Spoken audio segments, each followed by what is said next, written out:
Bonjour à tous et à toutes. Comme chaque année, il nous a semblé intéressant, avec Jean Guerminck, président de la commission des sanctions, et Anne Maréchal, directrice des affaires juridiques de l'AMF, de partager avec vous, qui êtes en charge de la conformité, les enseignements opérationnels que l'on peut tirer des décisions de la commission des sanctions et des transactions homologuées en 2021. Au cours de l'année 2021, la commission des sanctions a rendu 28 décisions, dont 19 décisions de sanctions publiées et 9 décisions portant sur l'homologation d'accords de composition administrative. Sur les 19 décisions de sanctions, 12 concernaient au moins un manquement aux obligations professionnelles. La proportion de décisions rendues dans le domaine de la gestion d'actifs, du conseil en investissement financier et du contrôle des prestataires de services d'investissement est donc très importante. En 2021, la Commission a prononcé 18 sanctions disciplinaires et des sanctions pécuniaires allant de 20 000 à 25 millions d'euros pour un total de plus de 61 millions d'euros, dont plus de 37 millions d'euros au titre d'une seule décision, ce qui constitue le montant cumulé le plus important prononcé par la Commission des sanctions.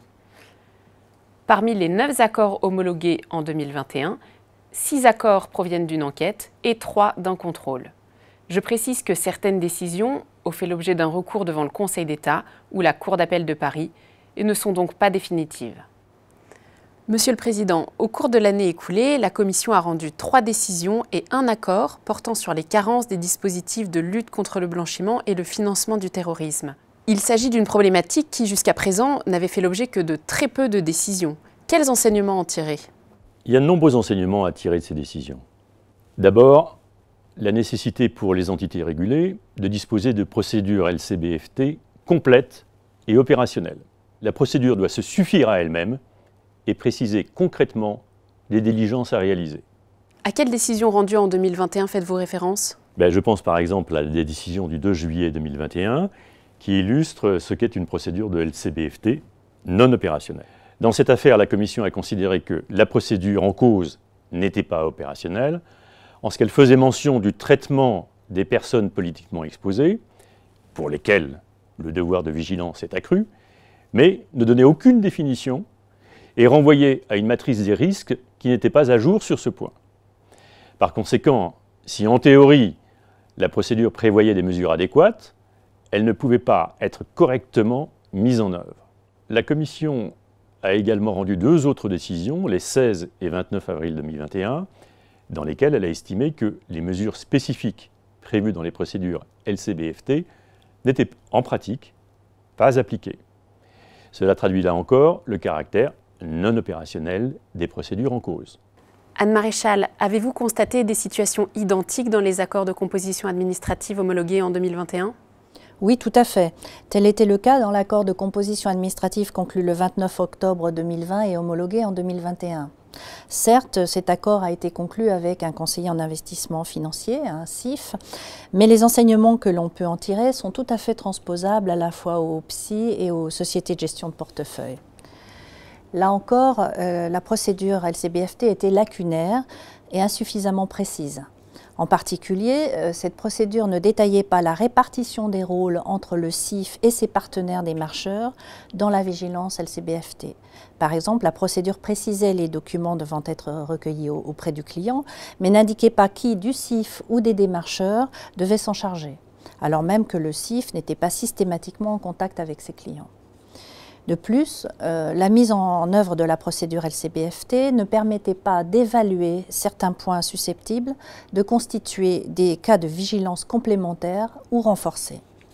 Enfin, la procédure ne prévoyait pas de processus pour l'identification des clients personnes morales, mais uniquement pour les personnes physiques. À la lecture des 3 décisions que nous venons de mentionner, ainsi que de l'accord de composition administrative qui vient d'être présenté, nous constatons que les processus LCBFT, notamment dans le cadre de l'entrée en relation, ont été quasiment systématiquement considérés comme défaillants. Oui, c'est vrai. C'est un autre enseignement de ces décisions. Dans la plupart de ces décisions, les entités ont été incapables de justifier du recueil de l'ensemble des pièces d'identité ou des cabis de leurs clients. Nous appelons donc l'attention des responsables de conformité qui nous regardent sur la mise en œuvre de ces diligences basiques et sur leur traçabilité. Anne Maréchal, avez-vous également des recommandations à formuler sur la thématique LCBFT aux RCCI et RCSI qui nous écoutent? Oui, Je voudrais attirer leur attention sur le fait que les dispositifs LCBFT font l'objet d'une vigilance particulière des contrôleurs et sont désormais quasiment systématiquement analysés. Je peux donc qu'appeler les RCCI et les RCSI à être particulièrement vigilants, eux aussi, quant au respect de cette réglementation importante. J'ajoute que dans le cadre des accords de composition administrative, des engagements de remédiation sont demandés sur ce point, prévoyant, lorsque c'est nécessaire, la revue totale de la procédure LCBFT afin que celle-ci soit opérationnelle. Dans l'accord de composition administrative que nous avons évoqué tout à l'heure, la société a fait faire une formation à l'ensemble de son personnel sur ces questions. C'est un exemple, mais nous avons accepté cet engagement à titre de remédiation. Et j'ajoute que l'AMF peut, le cas échéant, faire des déclarations de soupçon à Tracfin si elle estime que des cas de blanchiment sont susceptibles d'être avérés. Une autre thématique apparaît absolument centrale dans les décisions rendues en 2021, c'est celle de la qualité de la documentation commerciale. Dans les décisions des 2 juillet, 29 avril et 8 novembre 2021, la Commission a eu à apprécier la qualité de différentes communications promotionnelles figurant sur de nombreux supports. Effectivement, au cours de l'année, la Commission a apprécié la qualité de l'information figurant sur des sites Internet, sur des bannières commerciales, dans des spots radio, dans des annonces Google, dans des vidéos YouTube, dans des tweets et sur des abribus. Bref, sur toute une multitude de supports. Et qu'avez-vous relevé sur ces différents supports ? Eh bien, quel que soit le support, nous avons constaté un certain nombre d'importantes carences. Il me semble donc important de rappeler ici les grands principes qui doivent guider les différentes entités dans l'élaboration de toute documentation commerciale. Ces grands principes qui sont précisément illustrés par les décisions rendues en 2021. Alors, premier grand principe, la qualité de l'information s'apprécie support par support. Il n'est donc pas possible de présenter les avantages dans une vidéo YouTube et de présenter les risques sur le site Internet qui renvoie à cette vidéo. D'une manière générale, l'information contenue sur chaque support doit pouvoir être comprise immédiatement et non par la voie de recoupement. Ce premier grand principe a été effectivement très clairement énoncé dans les décisions des 29 avril et 2 juillet 2021. Tous les supports que vous avez mentionnés sont-ils concernés ? Oui, c'est un point important, tous les supports. Dans la décision du 29 avril 2021, la société mise en cause faisait valoir qu'une vidéo YouTube, qui n'avait pour objet que de présenter la société de gestion et ses équipes, que cette vidéo n'était pas concernée par les obligations dont nous parlons. Et la Commission a écarté cet argument. En effet, les textes imposent aux sociétés de gestion de ne communiquer que des informations claires, exactes et non trompeuses. Et ils n'opèrent aucune distinction selon la nature des supports en cause. Dans la vidéo dont nous parlons, il y avait certes une présentation de la société de gestion et de ses équipes, mais pas uniquement. Il y était fait état des perspectives de gains en cas d'investissement dans les produits de la société en cause, mais rien sur l'absence de garantie de ces gains ni sur les autres risques. De même, les tweets, même s'ils ont, comme vous le savez, par nature un format très court, doivent présenter une information claire, exacte et non trompeuse qui se suffit à elle-même. C'est ce que nous avons rappelé dans la décision du 2 juillet. On le voit, au-delà de l'appréciation support par support, la Commission des sanctions veille à ce que la présentation de l'information soit équilibrée. C'est ce que la Commission a rappelé dans ses décisions dans lesquelles elle énonce que chaque support doit présenter individuellement un contenu clair, exact et non trompeur. Oui, tout à fait. Et c'est là le second grand principe que je souhaite rappeler ici. Les risques attachés à l'investissement doivent figurer de manière aussi apparente que les avantages. La présentation doit être équilibrée. Pouvez-vous nous donner un exemple de présentation que la Commission des sanctions a jugé déséquilibrée ? Bien sûr. Nous avons eu à examiner, par exemple, le site Internet d'une société de gestion sur lequel l'internaute investisseur pouvait voir des informations sur l'objectif chiffré de rendement d'un produit et sur les performances passées au centre de la page. Au centre de la page, dans un encadré en couleur. Et sur le même plan, figurait aussi une mention relative à l'absence de garantie de l'objectif de rendement annoncé. En revanche, les autres risques de l'investissement, comme les risques de liquidité et les risques de perte en capital, étaient mentionnés en bas de la page, hors des encadrés colorés, sur un fond blanc et en plus petits caractères. Et dans ces conditions, nous avons estimé que cette présentation n'était pas une présentation équilibrée. Avez-vous constaté des pratiques identiques dans le cadre des accords de composition administrative homologués cette année ? Oui, tout à fait. Dans l'accord de composition administrative du 29 octobre 2020, l'avertissement sur les risques était insuffisant. Il y avait une simple mention de risque sensible. Le placement était présenté à tort comme un placement sécurisé et par ailleurs, les risques étaient relégués en dernière page du site internet. Et est-ce que cette exigence de présentation équilibrée s'applique à tous les supports, y compris ceux destinés aux professionnels, comme les conseillers en investissement financier ? Oui, et je crois qu'il est très important de le rappeler. Dès lors qu'il est probable, pour les besoins de la commercialisation d'un produit, que les informations qui figurent sur le support seront relayées par les distributeurs auprès des clients, l'information figurant sur ce support doit être équilibrée, claire, exacte et non trompeuse. Je note aussi, Monsieur le Président, que la problématique de l'identification et de la gestion des conflits d'intérêts, qui avait occupé une place importante ici même l'année dernière, a encore fait l'objet de nombreuses décisions au cours de l'année 2021. Oui, c'est exact. La Commission a rendu plusieurs décisions, les 16 avril, 2 juillet, 4 août et 20 décembre, qui portent sur cette problématique. On ne va pas revenir en détail sur cette problématique et sur ces décisions, dont certaines sont très proches de celles qui ont été présentées l'année dernière. Mais je voudrais toutefois inviter encore une fois les responsables de la conformité que vous êtes à être particulièrement vigilants quant à l'identification et aussi à la gestion des conflits d'intérêts et leur rappeler qu'il faut procéder à des contrôles réguliers sur ces points. Nous l'avons vu, la problématique des conflits d'intérêts est récurrente dans les décisions rendues par la Commission des sanctions et dans les transactions qu'elle homologue. D'autres problématiques le sont tout autant. Je pense par exemple aux obligations liées à l'enregistrement, au traitement et à l'exécution des ordres qui ont fait l'objet de 3 décisions en 2021. Ou encore du respect de la primauté de l'intérêt des porteurs qui a également fait l'objet de 3 décisions en 2021. Oui, la décision du 4 août 2021 est une excellente illustration de l'importance de ces 2 principes. Dans cette affaire, nous avons constaté qu'une société de gestion avait procédé à la post-affectation d'ordres et que le dispositif d'enregistrement et de conservation des ordres était défaillant. Or, vous le savez, le respect de l'obligation de pré-affectation est essentiel afin d'éviter le risque de discrimination dans le traitement des ordres. Justement, dans cette affaire, la Commission a constaté une véritable discrimination à l'égard d'un des fonds dont le préjudice a été estimé à hauteur de 39,2 millions d'euros par les enquêteurs et entre 36,5 et 37,7 millions d'euros selon les travaux d'un cabinet d'audit. En effet, et le prestataire mis en cause a également été sanctionné pour avoir été défaillant dans son contrôle de la meilleure exécution des ordres, et notamment dans la mesure où les données en cause n'étaient pas correctement horodatées et que le contrôle n'avait pas permis d'identifier le traitement inéquitable entre les 2 fonds en cause. Nous aurons l'occasion de revenir sur cette décision très riche en enseignements dans quelques instants. D'autres décisions viennent-elles illustrer ces 2 thématiques de l'enregistrement, l'exécution et le traitement des ordres et de la primauté de l'intérêt des porteurs ? Oui, je voudrais mentionner ici la décision du 4 juin et aussi celle du 8 novembre, dans lesquelles était en cause le non-respect de l'obligation d'informer les clients de toute difficulté sérieuse susceptible d'influer sur la bonne exécution des ordres.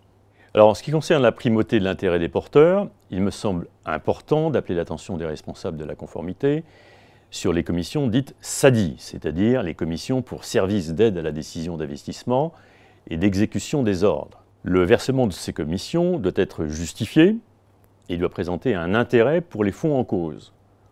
Et par une décision du 12 avril 2021, la Commission a constaté qu'une société de gestion avait versé des commissions de cette nature en contrepartie de prétendues analyses financières d'un prestataire tiers.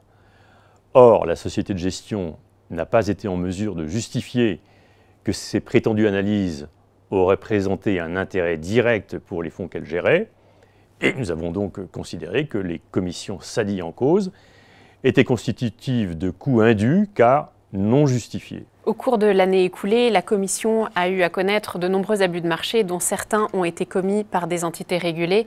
Je pense en particulier à l'accord de composition administrative conclu le 29 octobre 2020, homologué en 2021, et à la décision du 4 août 2021. Anne Maréchal, quels étaient les faits en cause dans l'accord de composition administrative? Oui, dans cette affaire, la société mise en cause, qui était la filiale britannique d'une banque d'investissement américaine, avait notamment passé des ordres leurres sur le marché du futur euro-EAT, ce qu'on appelle le FOAT. Ces ordres leurres, qui avaient pour caractéristique d'être à la fois passifs et massifs, permettaient de faire augmenter ou baisser, selon le cas, le cours des contrats FOAT. La banque pouvait ainsi ensuite vendre ou acheter les contrats en optimisant le prix obtenu.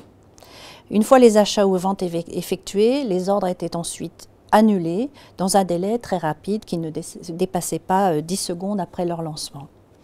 Il a donc été reproché dans cette affaire à la banque d'investissement d'avoir mis en œuvre une manipulation de cours des contrats FOAT qui consistait à fournir des indications fausses ou trompeuses sur l'offre, la demande ou le cours des instruments des contrats en cause et aussi de s'assurer ainsi une position dominante sur le marché de cet instrument financier. Ces opérations avaient eu, comme le texte l'indique, pour effet de créer des conditions de transaction inéquitables. Et l'avantage induit pour la banque dans cette affaire avait été estimé à plus de 38 000 € pour l'ensemble de ces séquences. Et au titre de l'accord de composition administrative, la banque mise en cause s'est engagée à verser au Trésor public la somme de 300 000 €, soit plus de 8 fois le montant du profit illicite réalisé.